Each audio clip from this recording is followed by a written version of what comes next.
ei kuole koskaan. Sen voima on suurin jokaisessa tilanteessa.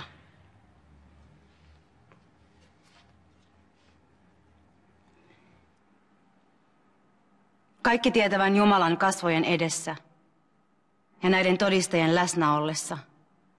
Kysyn sinulta, Isabella Bettina Holm, tahdotko ottaa Sebastian Olavi Vuorelan aviomieheksesi ja osoittaa hänelle uskollisuutta ja rakkautta myötä- ja vastoinkäymisissä?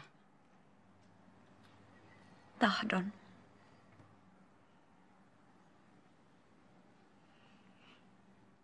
Kaikki tietävän Jumalan kasvojen edessä ja näiden todistajien läsnä ollessa. Kysyn sinulta, Sebastian Olavi Vuorela, tahdotko ottaa Isabella Bettina Holmin aviovaimoksesi ja osoittaa hänelle uskollisuutta ja rakkautta myötä- ja vastoinkäymisissä? En tahdo.